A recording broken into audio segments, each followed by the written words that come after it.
안녕하십니까. 조선일보 경제부의 박사기자 방현철입니다. 이 시간은 받으면 많이 보는 방현철 박사의 머니머니 시간입니다. 오늘은 로보 어드바이저 얘기 좀 해보도록 하겠습니다. 강영선 쿼터백그룹 연금연구소장 모셨습니다. 안녕하세요. 네, 안녕하세요. 반갑습니다. 쿼터백그룹 하면 로보 어드바이저 네, 유명하잖아요. 맞습니다. 예. 네, 네. 처음 나오셨으니까 잠깐 소개 좀 부탁드리겠습니다. 저는 지금 처음에 이제 그 금융회사부터 출발을 했습니다. 네. 금융회사 대한투자신탁이라는 회사부터 시작을 했는데, 네. 투자신탁, 자산운용사 그리고 은행 등 이제 소위 이제 고객 자산 관리를 하는 그런 일들을 쭉 했었고요. 네. 그러다가 제가 알리안츠 자산운용에 근무를 할 때 그 해외 출장을 갔었는데 네. 그때 이제 퇴직연금 시장이라는 게 이제 굉장히 커진다는 것을 알게 됐고 그때부터 퇴직연금 공부를 시작해서 경영학 박사까지 이렇게 네. 하게 됐습니다. 그래서 연금 시장에서 조금 활동을 하고 있는. 그리고 이제 쿼터백그룹에 이제 합류를 하셔가지고 네, 이제 맞습니다. 연구소장까지 이제 맡고 계십니다. 네. 이번 시간에는 로보 어드바이저로 하는 퇴직 연금 투자 이렇게 주제를 좀 잡아봤는데요. 먼저 그 전에 로보 어드바이저 좀 알아보죠. 로보 어드바이저라는 게 이 투자 전문가가 하는 자문하고 뭐가 좀 다른가요? 사실 이제 그 로보 어드바이저가 이제 사실 그 어떤 투자를 해주는 데 있어서 네. 사실 그동안 이제 전문가들이 많이 활동을 했지 않습니까? 예. 근데 이제 전문가들 활동이라는 것들이 사실 그동안 그 시장에서 했던 그 추가적인 어떤 수익이라든지 기타 등등 내는 것에 있어서도 한계도 있고 예. 사실 굉장히 비쌉니다. 예. 인건비가 굉장히 비싸기 예. 때문에 미국에서부터 이제 조금 저렴한 수수료로 할 수 있는 이제 그런 로보 어드바이저가 태동을 했고요. 네. 근데 이제 뭐 전문가라고 하면 사실 오랜 경험 동을 가지셨기 때문에 그 지혜나 또 어떤 그 깊이가 상당히 네. 있으시죠. 네. 하지만 사람이라는 한계가 있어요. 아시다시피 사람은 감정에 휘둘리지 않습니까? 그리고 항상 이성적이지 못한다는 게 있죠. 근데 이제 로보 어드바이저는 어떤 데이터를 가지고 하기 때문에 사실 이제 그런 면에 있어서는 굉장히 객관적이고 네. 또는 이제 투명한 이제 그런 어떤 어드바이저를 할 수 있다 이렇게 이야기를 드릴 수 네. 있겠습니다. 구체적으로 로보 어드바이저는 어떻게 작동하는 건가요? 요새 뭐 AI, 뭐 챗 GPT 해가지고 AI가 요새 한창 유행인데 네네. 이게 자동으로 투자 상품까지 사주는 건가요? AI가? 예, 맞습니다. 이제 사실 이제 로보 어드바이저에 크게 그 구동되는 프로세스는 네. 그동안 사람이 했던 것들을 점차적 시스템화 시켰다는 거죠. 음. 예, 박사님께서도 이제 본인이 가지고 계신 돈이 있으실 거예요. 그리고 이제 본인들만의 어떤 니즈가 있을 겁니다. 네. 개인들이 가지고 있는 니즈. 그래서 이제 처음에 이제 개인에 대한 정보들을 모으죠. 이제 로보 어드바이저의 기술을 활용해서. 그리고 소위 이제 요즘 마이데이터 사업이 활성화되어 있기 때문에 네. 이제 그런 개인 데이터를 가지고 본인들이 뭐 어떻게 투자를 하고 싶으신지 그리고 어떤 목적을 가지시는지 이런 것들을 활용하게 되는데요. 이제 거기에서 이제 우리가 어떤 특정인이 향후에 자기가 그 목표로 하는 그 목표치를 어떻게 달성하실지에 대해서 제가 확률을 계산을 합니다.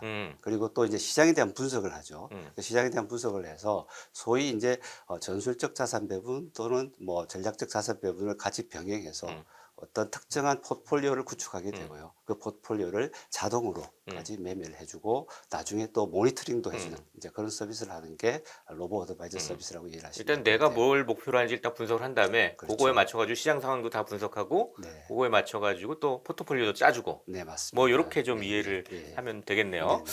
네네. 우리 뭐 그 화제가 됐던 게 AI 그러면은 이세돌하고 알파고 대국 이런 네, 게 네, 네. 화제였잖아요. 네, 근데 맞습니다. 그 알파고를 한 번 이겼죠, 이세돌이. 네, 맞습니다. 네, 네. 예. 이것처럼 로보 어드바이저가 이제 좀 시장을 분석하고 또 투자 조언까지 해주면 이게 항상 로보 어드바이저가 시장을 이길까요? 그거 어떻게 봐야 돼요? 사실 이제 그게 예.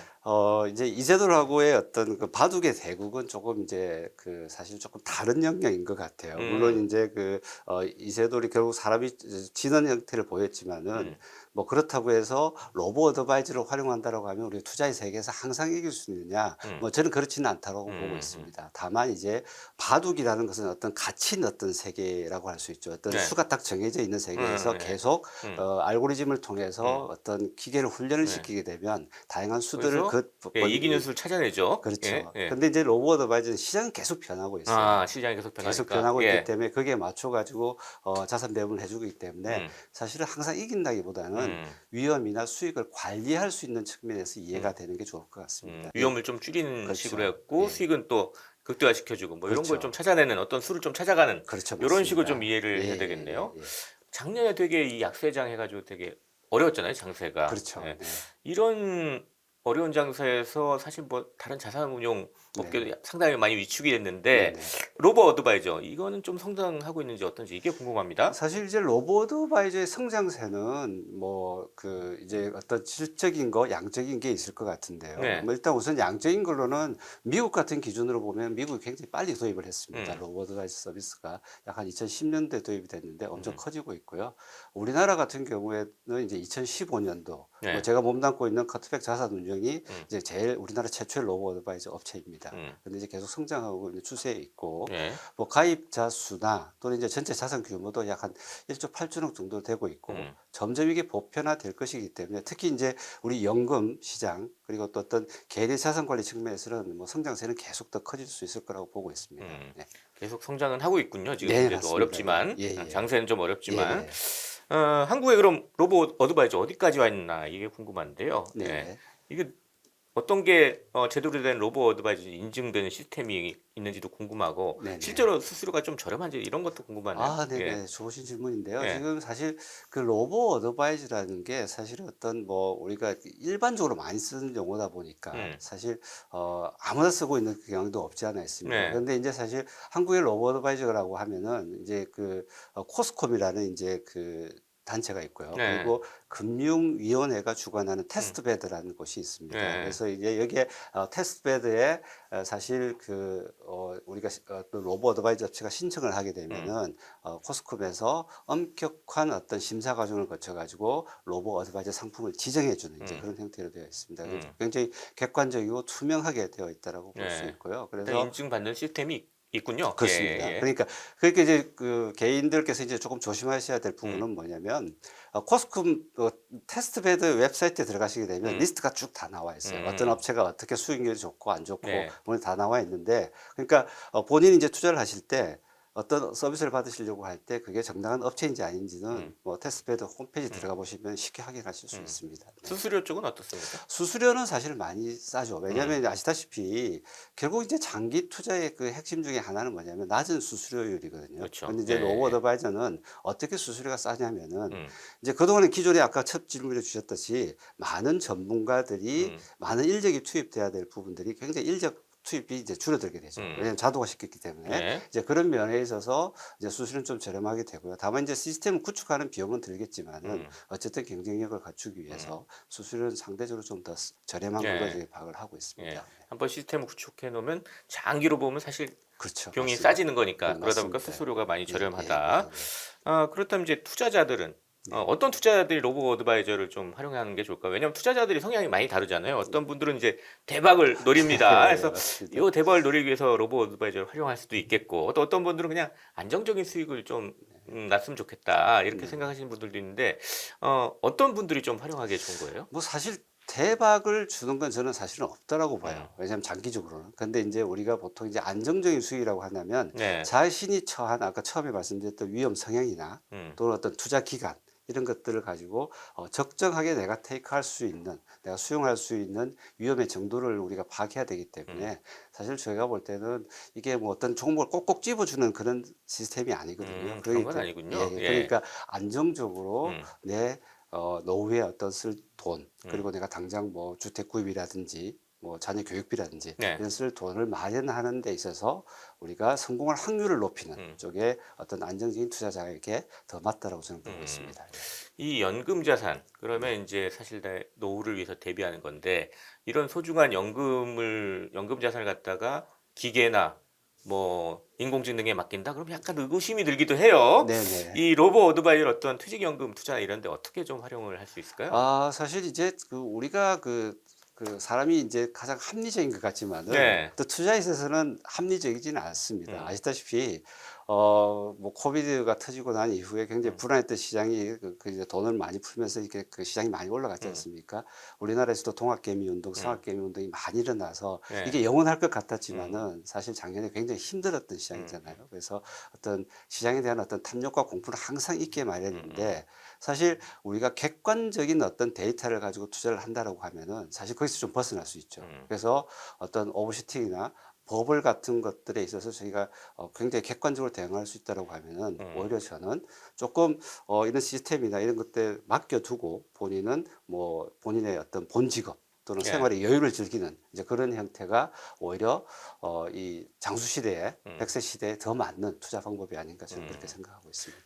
이거 뭐 그래도 좀 아직은 우리나라에서 이거 로보 어드바이저를 이제 퇴직연금에 활용하기 좀 어렵다 이런 말도 있고요. 네네. 그런데 이제 선진국 같은 경우에는 상당히 이제 로보 어드바이저를 이제 퇴직연금 투자에 네. 활용을 많이 한다 이렇게 네, 들었습니다. 맞습니다. 미국은 어느 정도 이게 발달이 됐나요? 뭐 좀 마지막 질문 예, 한번 해보겠습니다.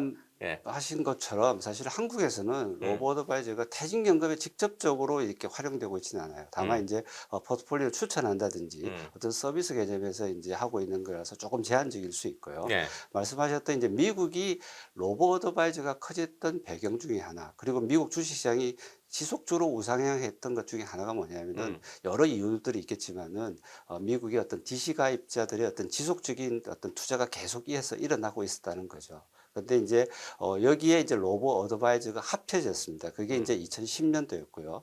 우리에겐 좀 생소하지만 미국의 어떤 배트먼트나 웰스프론트라는 회사가 이 서비스를 처음 시작을 하게 됐는데 그때 이제 모토로 내세웠던 게 저렴한 수수료로 객관적인 정보를 고객에게 주겠다는 것이었습니다. 그래서 이제 그 시작을 했었는데 지금은 어떻게 되었냐면은 미국의 이제 큰 그룹인 뭐 뱅가드라든지 네. 그리고 뭐 우리가 뭐 이름만 들어도 알 수 있는 뭐 슈왑이라든지 이런 데에서도 로보 어드바이저를 굉장히 활용을 많이 하고 있고요. 전 세계 모든 시스템들이 거의 로보 어드바이저를 활용하고 있다고 볼 수 있습니다. 그만큼 규모는 엄청 커지고 있고요. 그래서 그런 부분들이 한국에서도 좀 더 적극적으로 활용될 수 네. 있을기를 이제 바라고 있습니다. 예. 네. 앞으로 한국에서 좀 많이 활용될 수 있었으면 좋겠습니다. 네. 자, 이렇게 해서 강영선 쿼터백 그룹 연금연구소장 모시고 오늘 로보 어드바이저에 대해서 좀 얘기를 해봤는데요. 마지막으로 저희 시청자 구독자 여러분께 제가 이제 마무리 인사 부탁드리겠습니다. 네. 사실 이제 로보 어드바이저가 조금 생소하실 수도 있을 것 같습니다. 근데 로보 어드바이저의 그 핵심은 뭐냐면은 초개인화하고 그리고 어떤 그 자기의 목표를 맞출 수 있는 어떤 그런 시스템에 어떤 도움을 드릴 수 있을 것 같아요. 그래서 로보 어드바이저가 연금 시장에서도 충분히 활용되어 주기를 기대하고 있습니다. 네, 감사합니다. 지금까지 강영선 쿼터백 그룹 연금연구소장 그리고 저는 조선일보 경제부의 박사기자 방현철이었습니다. 그럼 다음 시간에 또 뵙도록 하겠습니다. 감사합니다.